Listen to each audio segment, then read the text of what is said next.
Welcome to the Daily Dose. My name is Robert, and I'm here today with Carl and Angela. How are you two? Good, Robert. A little disconnected, but I'm good. Yeah. The destinations are happening. They're part of the deal. And yeah, absolutely. You guys recently did something very exciting for me, and I hope for you too. You signed up for the day one Turning Parkinson's Disease Inside Out storytelling class. Can you tell me why you decided to do that?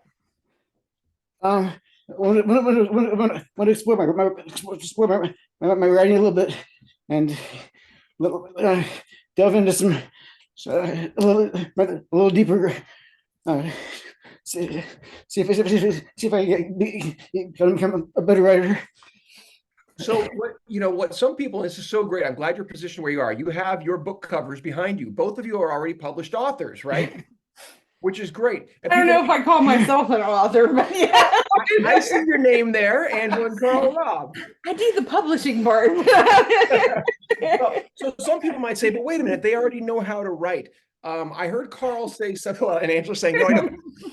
I heard Carl say about developing a certain kind of writing. Did either of you, have you heard anything based on our conversations or what you've seen that say, oh, this is maybe different, or the approach here is important about how to approach writing specifically for Parkinson's disease? Well, I think, Robert, the big part of the program is the storytelling aspect. And we've, through the years of advocacy that we, received training from the Parkinson's Action Network and went to Capitol Hill many times and have shared our story numerous times. But I think it was something that you mentioned about, presenting the story in a different way to tell the tale and to make it, I guess, appealing, more of a, I guess, dramatic effect versus like, this is our story, this is what we live with on a daily basis. So you hit that part. Yeah, I'm so glad you said that, because here's the thing. Some people think, well, my story is just my day to day. And what I try to inform people of is that your story is not only the checkbox moments that happen that you see in front of you, it's how you feel. It's what you think. It's the crazy stuff that happens in our dreams that really affects us. So if in our dream we transform into a dragon or a silver surfer or, whatever it is, and these types of stories, they sit with us. Those are the type of stories I'm asking people to bring forward, because our feelings matter. The way we feel about Parkinson's, not just the physical reactions to it or the things that come with it. Those are what matter. And that's what people, I don't think, understand. They think it is, the old white guy that we feel sorry for. And as we know, there's an awful lot more going on. But how will people know if we don't tell that story or those stories? And I think it's hard. We want to try to paint a positive light, that life goes on with Parkinson's. And yeah, I think it's important. Wouldn't you agree?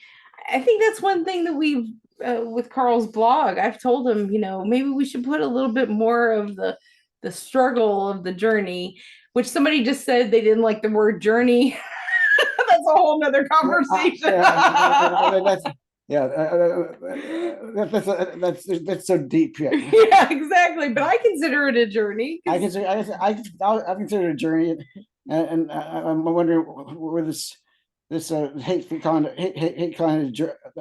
Parkinson's journey is, where it's coming from. But it's ups and downs. I think we need to share more of the emotion of it. And I've tried to do that, but try to also say, it's life. I mean, there's everybody's got, having feelings is part of life.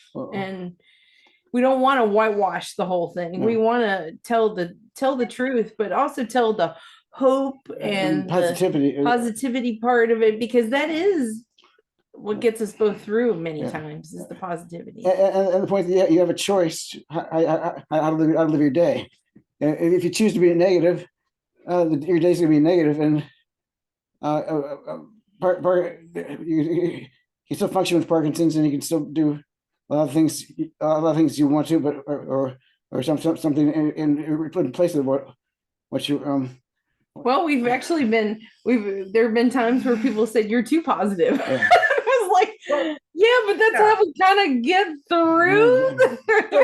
So, that's funny. My dad and I got the same comments. My first film, The Boys of Summer, people said, you guys get along too well. And we're like, right? There wasn't conflict between my dad and I. It's like, and we were, very early in dad's journey, there weren't a lot of symptoms at that point too. So that was a specific representation. We met people who were further along the journey, but here's what I was going to say, Carl, to your point, that the reason the story makes so much sense to tell that way is so that we can tell the whole Parkinson's story, so that we can allow for the challenges, the obstacles, the negative feelings, and show how we overcome them. Good stories are filled with heroes that are active. And that is a bottom line for Parkinson's, right? If you're active, you're doing your job. When you're passive or letting things happen to you, that's when the bad stuff happens. So if we learn via story to be an active hero, and by the way, that's where we can one-off ourselves or mythologize ourselves,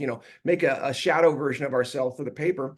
That person who's active, even if they're making mistakes, they're going for it. They're living, they're engaging, as opposed to the person who says this sucks and crumples, because that person tends to have worse health outcomes.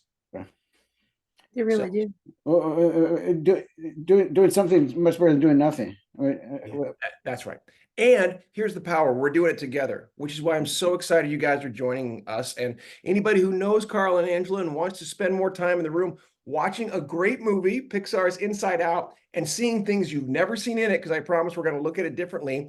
We laugh, we improvise, we have fun, we meditate, we share. And again, the collaboration of everything we do, it rises all boats for the Parkinson's community. This is open to people with Parkinson's, care partners, family members, wellness, doctors, anybody who wants to come in, again, to learn and share their stories so that we can all do better. That sound good with you guys? Sounds great. Please be light on the butter, on the popcorn. Yeah. I get overwhelmed with too much butter, especially if I have a sugary soda. That salt, sugar, fat thing, I'm gone. All right, you guys. We'll see you on the next dose, and we'll see you at Inside Out. You will, Robert. Thanks, Thanks so much. Looking forward to it.